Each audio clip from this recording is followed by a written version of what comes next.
Boreal Televisión presenta. Bueno, ya entramos al café con leche, despedimos Mañana Boreal y entramos con nuestra invitada, la cardióloga infectóloga Sara Mota, cardióloga pediatra, infectóloga. Lo que pasa es que como estamos aquí hablando el tema de cardiología, pues, y ayudando al señor Giancarlo con su hija, pues se nos quedó el tema de se me quedó el chip conectado, pero qué bueno que está con nosotros. Vamos a hablar, y justamente ahora que se han dado tantas situaciones con los niños, con las enfermedades que se están generando, y más el tema de la infectología, como con todas estas lluvias, todo lo que usted nos puede orientar. Muy buenos días, doctora, gracias por estar con nosotros hoy aquí en el Café con Leche. Buenos días, gracias por la invitación. Como bien dices, hay la lluvia, esta temporada, pues sabemos que hay muchas enfermedades que se relacionan con la temporada de lluvia. Posterior a la lluvia, hay enfermedades que se presentan directamente relacionadas con los efectos de la lluvia y otras que se pueden presentar también más adelante. Doctora, usted recientemente dio una conferencia que habla de la alta prescripción de antibióticos. Ciertamente. Justamente el jueves pasado estuvimos compartiendo en la Sociedad Dominicana de Pediatría, específicamente de la sede central en Santo Domingo, una actividad que mensualmente ellos realizan, que son donde se actualizan. Y el tema en cuestión fue el uso racional de los antibióticos. Yo lo titulé Justo y Necesario. ¿Por qué? Porque precisamente hace algunas semanas, la Organización Mundial de la Salud publicó su lista de patógenos prioritarios. Para ponerlo en un lenguaje llano, microorganismos, o sea, bacterias que van generando resistencia a los antibióticos que utilizamos comúnmente y que se hacen prioritarios. ¿Por qué? Porque a medida que aumenta su resistencia, se hacen difíciles de tratar. Tal vez estas bacterias no son generalmente más agresivas una de la otra, pero como no puedo eliminarla porque el antibiótico que utilizo no la mata, pues la infección se hace difícil de tratar. Y dentro de esa lista de patógenos prioritarios, son niveles, hay unos que son más preocupantes por el grado de resistencia, otros medios, pero en la parte final de la lista, no menos importante, hay bacterias que son precisamente causa de infección en los niños. Y nos preocupa precisamente el aumento de resistencia a bacterias que puedan infectar a los niños. ¿Por qué? Porque primero la producción de antibióticos no es tan rápida como uno quisiera. La investigación médica está muy enfocada en, por ejemplo, las vacunas, es decir, la prevención de las enfermedades. La investigación sobre nuevos antibióticos es un poco más lenta y además esos nuevos antibióticos que se producen usualmente no pueden utilizarse en pacientes menores de 18 años. Y las aprobaciones para utilizarlos a nivel pediátrico tardan años. Por lo que si yo tengo un paciente que tiene una bacteria de estas multiresistente y me sale un cultivo con muchas R's, así, es decir que no hay antibiótico que yo tenga disponible que sea activo, probablemente me voy a poner las manos en la cabeza y no voy a tener opciones para tratamiento o utilizar combinaciones que quizás que puedan ser muy tóxicas para el paciente pediátrico. Por eso es urgente que tratemos de utilizarlos de manera apropiada. Racional.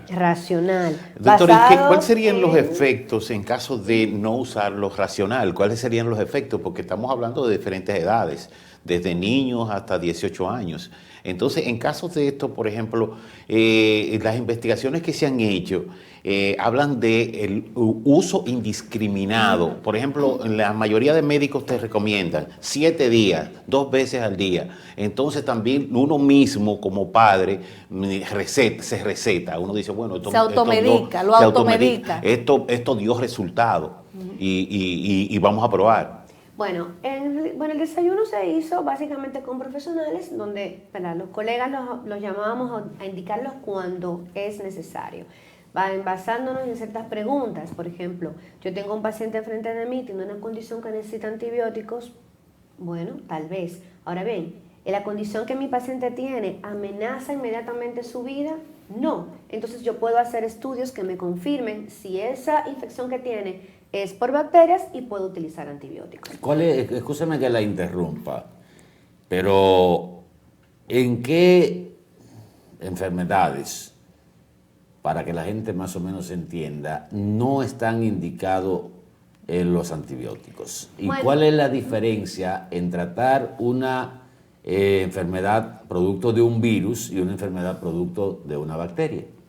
Mire, a nivel de manifestación clínica, que es lo que el paciente puede percibir, debo decir que clínicamente tal vez no haya una diferencia entre una infección viral y una infección bacteriana. Por ejemplo, la vía respiratoria. Me voy a enfocar en la vía respiratoria porque precisamente las infecciones respiratorias son la causa más común de prescripción de antibióticos, tanto en consulta ambulatoria, o sea, cuando usted va, le dan una receta, compra, como también cuando el niño se ingresa, utilizarlos. Clínicamente puede que no haya una diferencia. Ahora bien, generalmente sí hay pruebas de laboratorio que nos ayudan a diferenciar e incluso pruebas que nos pueden ayudar a detectar el patógeno, es decir, el germen que está causándome la infección y yo poder entonces decidir o dilucidar el tratamiento que pueda ser más efectivo. ¿Qué ocurre? Que si yo tengo una infección que es por virus, por ejemplo, virus de influenza o cualquier otro virus como actualmente están circulando y que ya hemos encontrado, que es rinovirus, adenovirus, otros virus respiratorios, el mismo COVID, por ejemplo, son virus. Los virus no responden a los antibióticos como penicilina, ampicilina, ceftriaxona. Los virus no responden a eso. E incluso algunos virus tienen tratamientos antivirales específicos, pero no todos. Por ejemplo, tenemos antivirales específicos para enfermedad de COVID, pero hasta el COVID se recomienda que si el paciente no tiene manifestaciones severas y no es de riesgo, se maneje sintomático. Es decir, que hasta el antiviral para el COVID se recomienda a pacientes críticamente enfermos o pacientes con condiciones de riesgo. La influenza, por ejemplo, tiene un antiviral específico, pero el resto de virus respiratorios es manejo sintomático. Si yo le doy un antibiótico a un paciente que tiene una infección viral sin la evidencia o la confirmación de que ese virus tiene una bacteria que lo acompaña, ¿qué voy a crear? Voy a crear, por ejemplo, riesgo de resistencia, porque nosotros tenemos bacterias comensales, bacterias que están con nosotros, que viven en nuestro cuerpo, que incluso nos ayudan, y esas pueden crear resistencia. Voy a crear también, tengo la posibilidad de efectos adversos relacionados con la medicación. Muchos antibióticos producen malestar estomacal, producen diarrea o náuseas. A veces el paciente, aunque clínicamente se sienta mejor, no come porque el mismo tratamiento altera su apetito, por ejemplo. Entonces voy a estar aumentando esos efectos adversos y realmente no voy a estar consiguiendo nada porque el virus con manejo sintomático tiene. Además, a largo plazo se ha encontrado que aquellos pacientes que fueron expuestos a antibióticos de amplio espectro, en español, una molécula, un antibiótico que le da a muchísimas bacterias, o sea que puede ser activo contra muchas bacterias. Es un antibiótico de amplio espectro.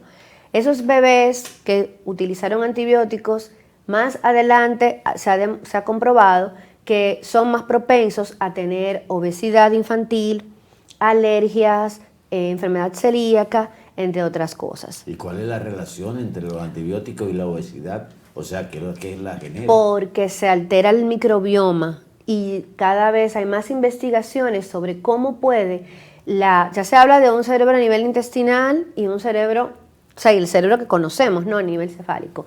¿Qué ocurre? El uso de antibióticos indiscriminado altera completamente, digamos, el medio interno, para decirlo en un lenguaje llano. O sea, ese microbioma intestinal que cumple muchísimas funciones, incluso en la parte del neurodesarrollo infantil, que ya se ha estado investigando, al alterarse todo ese medio interno y ese microbioma, pues se pueden desarrollar enfermedades. Por el momento lo más claramente descrito es la resistencia, pero podríamos estar hablando de otras condiciones de salud que podrían verse afectadas por el uso indiscriminado. Y no solamente a nivel pues de consulta y enfermedad, sino que es conocido que se utilizan antibióticos en veterinaria, en agricultura, y también pues se pueden tener, a veces hay estudios, por ejemplo en Inglaterra y España se llevó a cabo un estudio donde se encontró que la carne que estaba en los supermercados, o sea, que se compran, ¿no? ya tenía bacterias con resistencia. Es decir, tal vez usted nunca ha utilizado antibióticos, tal vez usted le da una gripecita y utiliza remedios caseros, limoncito con miel, se hidrata mucho, no toma nada, pero podría estar consumiendo bacterias resistentes a través de la alimentación. Pero lo que corresponde a nosotros como profesionales de la salud y a la población, nuestra responsabilidad es educar sobre esto. Los médicos aprendemos, debemos a tratar de utilizarlos racionalmente solamente cuando sea necesario, y el público, o sea, los pacientes, la población en general, utilizarlos solamente cuando sean prescritos, indicados por un profesional de la salud, pero importante que los utilice como el doctor se lo indica. Muchas veces se lo indican por 7 días, como mencionaba Benito, y a los 3 días es mucho.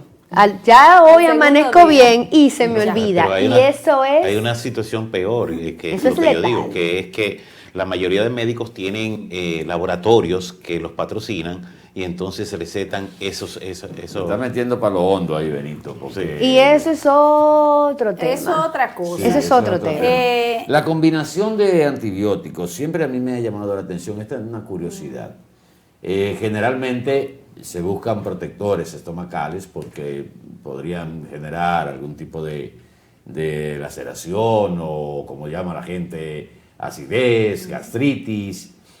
Pero esa combinación de antibióticos con bloqueadores, para no mencionar un nombre en específico, que ya esos bloqueadores han progresado muchísimo, porque primero era la ranitidina. No sé si usted, porque usted es joven todavía, se usaba la ranitidina, después vino el omeprazol, después el pantoprazol, el esomeprazol y demás, que son bloqueadores. ¿Hasta dónde es aconsejable la combinación de estos por un tiempo prolongado? Bueno, el uso prolongado, absolutamente toda la medicación prolongada tiene sus efectos.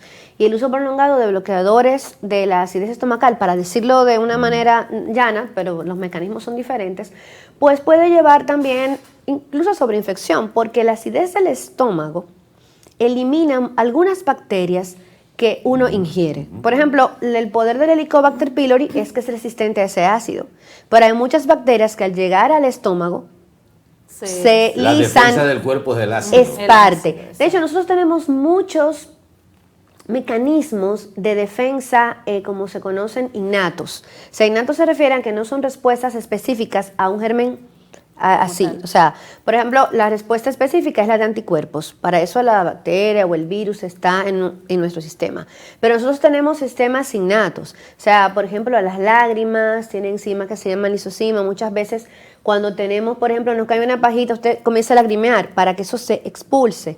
A nivel de la nariz tenemos también otras secreciones y esos vellos que a veces, porque son muy pronunciados, la gente se los corta por un tema de estética, muchas partículas grandes se quedan atrapadas ahí y no pasan a la vía respiratoria. Entonces, por igual, la acidez estomacal, cuando es exagerada y hay alimentos y condiciones que la aumentan, pues es incómoda.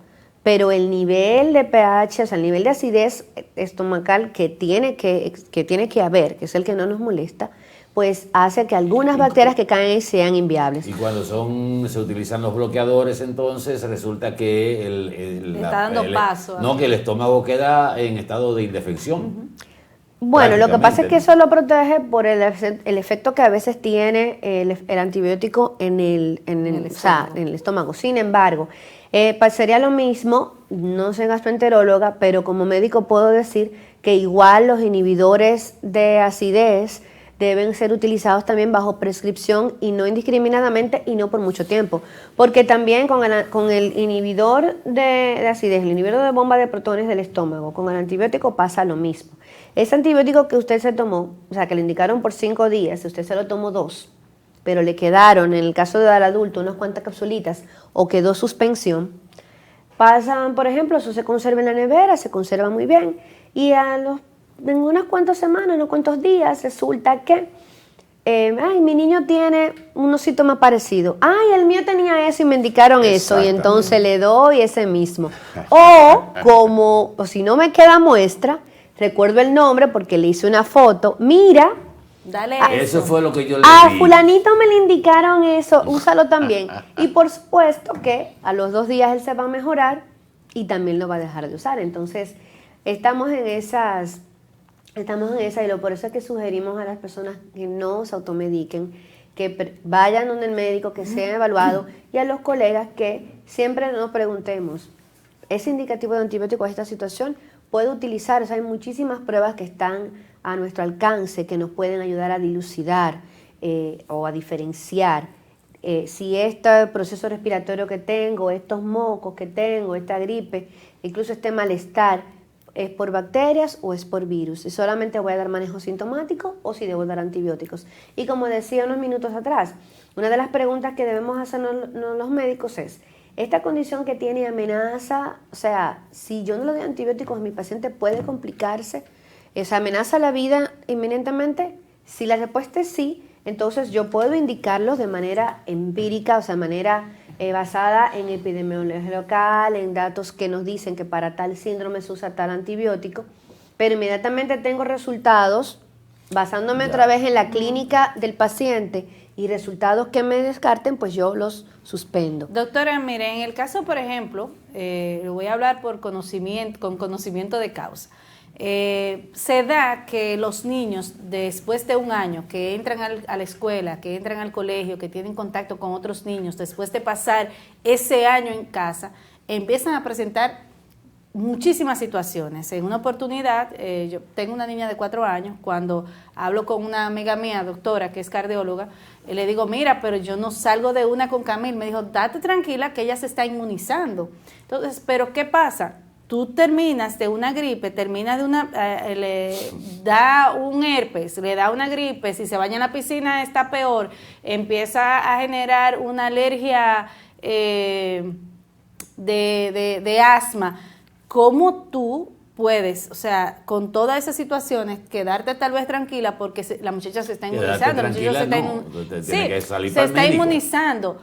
Pero ¿hasta qué punto tú puedes quedarte tranquilo en esa situación y no tomar acción? Porque, por ejemplo, un niño, dicen, ustedes que son los médicos saben, a un niño le dio fiebre es porque hay infección.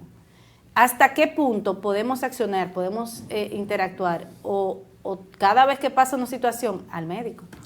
Bueno, déjame decirte, tal vez lo que te voy a decir ahora no te va a dar mucha paz. Se estima que un niño sano, o sea, cuando hablamos de niños sanos nos referimos a niños que no tienen ninguna condición asociada, entiéndase, no son cardiópatas como el caso del segmento anterior, condición atípica. No tienen inmunosupresión, o sea, no son niños que tienen defensas bajas por alguna condición congénita, no son niños que sufren de los riñones, no son falsémicos, no tienen nada, o sea, un niño Bien sano sanos. puede tener en los primeros 5 años de vida de 7 a 9 infecciones al año, entre infecciones respiratorias e infecciones gastrointestinales. Ese es el sano. Es El sano, por el contacto que ella menciona. Mira qué pasa, por ejemplo, con los respiratorios. El periodo de incubación aproximadamente de la mayoría de los virus respiratorios va entre 1 a 5 días. Nosotros percibimos que cuando tú tienes gripe y yo me contagio es cuando te está quitando. No, lo que pasa es que tú llegas en un periodo donde hay mucha circulación del virus en todas tus secreciones, tose, tenemos contacto. Por ejemplo, cuando una persona tiene una infección respiratoria, lo correcto es andar con alcohol gel ahí, porque es que tú haces esto, inmediatamente tienes que higienizarte la mano. Algo tan sencillo como, por ejemplo, los virus respiratorios se esparcen por todas partes. Uno llama esto fómites. Los fómites son objetos inanimados donde se posa el virus, pero se mantiene viable y tú lo puedes adquirir ahí. Entonces, por ejemplo, los virus respiratorios pueden exhalarse a través de simplemente hablar, toser. Algunos son tan contagiosos que simplemente con estar en un ambiente así ya tenemos transmisión. Si unimos esto a que yo toco esto, o sea, me toco la nariz, toco el teléfono, te lo paso, te lo tocas, tú te tocas, ya es suficiente. Imagínate en un jardín infantil. Entonces, usualmente en los jardines infantiles van en carrerita. Llega hoy Susanita con gripecita, no pasa nada, la mamá tiene que llevarla porque parte de, o sea, a veces los jardines infantiles y los primeros, los colegios a veces cumplen la función también de cuidar al niño en el sentido de que una madre que trabaja, Necesita para llevarlo, dejarla en la casa literalmente. sola con un servicio que no le va a enseñar nada, la llevo a un sitio donde además de jugar va a ir aprendiendo cosas, estimularse. Pero eso ocurre que llega Susanita con gripe, hoy es miércoles. Susanita llegó con gripe el lunes. Ya hoy miércoles Ya está la Camil tiene, pero para el viernes Jorgito ya también. Y así sucesivamente cada niño hasta que están todos. Realmente, cuando ella te dice, está creando inmunidad y es porque usualmente los niños no tienen su sistema inmunitario completamente virgen y comienzan a estar en contacto con los diferentes agentes y van creando esa inmunidad. Ahora bien, cuando sí, yo tengo fiebre, es infección, pero esa fiebre puede ser infección bacteriana o puede ser infección viral. ¿Cuáles son los signos de peligro? ¿Cuáles son los signos de que yo digo, bueno, mi amiga me dijo y la doctora en el programa me dijo que eso es normal, que a ellos les da gripe, les da fiebre, se van a enfermar muchas veces. Ahora, cuando yo no, yo tengo que ir inmediatamente, voy a llamar a la pediatra o coger para emergencia. Si el niño está, por ejemplo, la niña le da fiebre, pero tú le bajas la fiebre y desde que se le baja la fiebre ella está en sus actividades y movimiento normal, bueno, tú puedes observarla. Pero si tú ves que ella, aún sin fiebre, por ejemplo, Camila es muy, se mueve mucho, como cualquier niño de 4 años. Si tú la ves, como vamos a decirlo en un lenguaje, tú la ves amorradita, la ves que no te responde, que no quiere nada, Hay problema. huya. Vómitos. Bueno, cualquiera puede vomitar, le dan un jarabe amargo, hace náusea, vomita. Pero luego te come una sopita, se come un puré, te pide una compota, se la come, no pasa nada. Ahora, vomita ahora, a los 15 minutos vuelve y vomita. No esperes que vomite 2 veces más. No, porque ya se por ejemplo, deshidrata, esas son exacto. cosas. Y además, porque aunque tal vez ella no esté grave para internar por su estado, pero si no tolera, no le puedo yo indicar, o sea, si ella está vomitando constantemente, yo no te puedo indicar un jarabe, algo oral, porque el tratamiento va a fallar. Doctora, una pregunta, esto es chapado a la antigua. Los niños de antes jugaban en el suelo, Es una Comían pregunta tierra. muy, echaban muy raíces, se buena. movían entre lodo, se bañaban en agua de Muy cuneta, buena. Yo veía la boca llena la de- llave, Le- o sea, no había agua en botellones, se bebían el agua de la... y No pasa Muy buena. Entonces, ¿dónde Mire, está? el año pasado yo fui a un... Estamos criando niños de cristales. No pasaba nada. Bueno, pareciera, la higiene siempre es buena. Sin embargo, bueno, el año pasado yo fui a una conferencia muy bonita que se llamaba Déjalo ensuciarse. Se hizo no fue una gran cantidad de niños, pero se hizo una observación entre 2 familias, ambas médicos, unos crecieron en una granja, en contacto con tierra, alimentando a los animales de la granja, una vida en un ambiente completamente Natural. rural. Otros en la ciudad. Y la En cantidad un de bacterias... apartamento higienizado, con aire acondicionado, todo muy bien. No se crea el Y- estímulo. Entonces, ajá. ojo, no estamos hablando de que dejen ensuciarlo, porque también, si bien es cierto que los niños de antes, y yo soy de esa niña de antes, yo Y jugaba con tierra. Yo no comía yo nunca comí tierra, pero yo jugaba ¿Que usted con... se acuerda, doctora? Yo jugaba con... No, pero muchos niños comen tierra, pero los niños que comen tierra usualmente es porque tienen déficit. O sea, el comer tierra. Pero uno jugaba en patio con tierra. Ya casi prácticamente todo el mundo vive en apartamentos. sí. Y hasta los parques tienen Están césped encementados. o cemento. Pero antes, si había un patio, bueno, quizá en casas de clase media alta era césped. En el resto era tierra Tierra. y hierba. Y uno agarraba hojitas, hay algunos agarraban lagartos, que los que querían ser cirujanos, Empezaban de bellaco. Empezaban. Sí. y uno jugaba en eso. Yo recuerdo incluso que había, yo crecí en Santo Domingo, porque soy capitaleña, pero tengo ya unos años aquí. Yo recuerdo que había en el patio de mi casa era como una cosita, como un cañito por donde salía el agua. O sea, por ejemplo, si Una lavaba... cañadita. Exacto, pero era algo pequeño. Bueno, cuando uno jugaba, yo recuerdo que yo jugaba en verano y que ese era como que el río y uno metía la muñeca ahí y todo y después la limpiaba. No bebo agua de la llave, pero a veces uno se daba sus tragos. Ahora bien, ¿qué pasa? Si bien es cierto los niños de antes hacían esas cosas, no es menos cierto que ahora hay mucha más contaminación. Antes, digamos, 30 años atrás, por decir algo, 35 años, tal vez 40, qué sé yo, ¿cuántos vehículos en la calle usted veía? ¿Cuántos motores usted veía?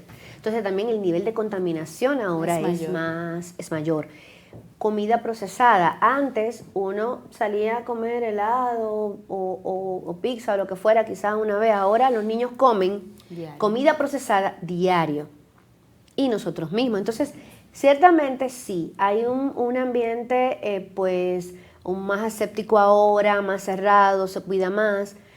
Antes estábamos expuestos, pero también el ambiente de antes era más sano, el aire era más limpio. Ahora mucho más contaminación, por ejemplo, con los vehículos, mucho más carros, motores, y sobre todo aquí circulan todavía muchos vehículos. Cuando hablo aquí no me refiero a Santiago, me refiero a República Dominicana. En el país circula mucho vehículo viejo. No, aquí no hay ningún control de eso. Muchísimas emisiones, es decir, y aparte de que, por ejemplo, uno entra por los barrios y hay talleres de soldadura, de todo, o sea, y al lado tú ves, por ejemplo, donde están soldando y al lado está sentado un niño.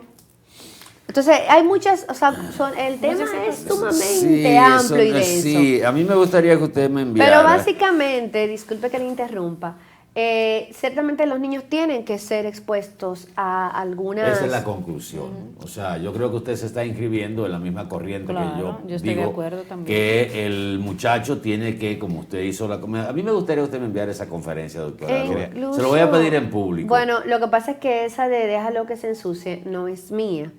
Pero si la puedo conseguir, se las comparto porque fue de incluso fue una pediatra. Ella es costarricense y está trabajando, está radicada en Canadá y trabaja allá. Y fue una conferencia internacional, pero es una conferencia muy interesante. De hecho, muchos colegios... incluso hasta, disculpa que le interrumpa, hasta en el desarrollo. Antes nosotros jugábamos, o sea, corriendo, encaramándonos en tal cosa. Ahora los niños no tienen tanto... No, el niño no se mueve. Para que el niño no se mueva, le dan una tablet o un teléfono para que se quede quieto. Entonces, y el niño tiene que moverse. Cuando alguien me dice, ay, este niño se mueve, ay, qué bueno. Qué bueno, hay que darle gracias qué bueno. a Dios. Y antes, volviendo un poquito para atrás sobre los signos de alarma, mencioné el decaimiento, o sea, la somnolencia, la alteración del estado mental del niño es un signo de alarma, los vómitos frecuentes o las diarreas muy profusas, sobre todo en niños muy pequeños. Un niño de menos de un año con 2 diarreas y un vómito se deshidrata. Y muy importante, los niños que tienen alguna comorbilidad o alguna enfermedad concomitante. Es decir, el cardiópata, o sea, si un niño sufre del corazón, ya sea que ya fue operado o que está esperando cirugía y le da fiebre, eso, no sé, si tu niño es falsémico conocido, los falsémicos tienen riesgo de hacer infecciones severas porque tienen alteración en la inmunidad. Falsémico con fiebre, al médico. O sea, niños que sufren de los riñones, hay niños que se dializan. Sí. Fiebre, al médico. Es decir, pacientes que tienen cualquier condición y los niños menores de 1 año y sobre todo los niños menores de 1 mes. Todo niño menor de 1 mes, es decir, todo recién nacido con fiebre, eso no se maneja en la casa. E incluso, yo voy más lejos, usted lo siente caliente, porque a pesar de que la temperatura está alta afuera, y usted vive en una casa de zinc, usted lo tiene envuelto en manta. Que sea en la clínica que le digan que era porque el niño estaba muy envuelto. Sí. O sea, si usted lo siente caliente llévelo. A un bebé recién nacido, llévelo. Y que sea ya que le digan, no, mami, es que tú lo tienes muy abrigado. Pero después de una evaluación. Que no la evalúe la propia familia o la propia madre o el padre. Bueno, muy interesante conversar con usted, doctora. Gracias por estar con nosotros en este Café con Leche y vamos a dar sus teléfonos. ¿Esa conferencia se va a repetir o se va a tratar? ¿La de uso racional de antibióticos? Sí. Bueno, podría ser, solamente habría que planificarlo, pero no hay ningún problema. Se puede Eso toca algunos intereses, doctora. Sí. Sí. Toca muchos No, intereses. ya se queda así, pero pisa algunos callos. No realmente, porque la idea no es que no se utilicen, es usarlos racionalmente, y a largo plazo el uso racional los conserva. Favorece la Es más permanencia orientación. favorece la permanencia de las moléculas, porque ocurre que si yo utilizo mucho un antibiótico molécula. ahora y no está, o sea, y se utiliza de una manera incorrecta, eventualmente no voy a poder usarlo porque las bacterias van a estar resistentes. Es decir, que a la larga el uso racional beneficia, porque eso me va a permitir que yo pueda utilizar Por más esas tiempo. moléculas por más tiempo. Así. Bueno, pues muchísimas gracias. La doctora Sara Mota estuvo con nosotros, Para que pediatra, diga dónde podemos infectóloga. localizarla, cualquier persona Es- que tenga alguna cuestionante. Estamos ubicados en el Instituto Materno Infantil Especialidades de esta ciudad, y para citas el número es 829-807-3976. Perdóname, ¿dónde es que usted está, doctora? En el Instituto Materno Infantil. Bueno, señores, despedimos el café con leche, doña Sí, Deni. ya.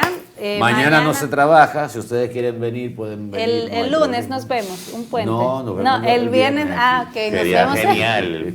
Mira, Benito sería el más feliz. Señores, gracias. Como les digo cada día, pórtense bonito, cuídense, porque siguen las condiciones climáticas en el país con mucha lluvia. Vamos a seguir los canales idóneos que nos pueden informar, las instituciones, el COE, Defensa Civil, y ustedes pórtense bonito. Nos vemos el viernes. Doctora, gracias. Bye bye. Boreal Televisión presentó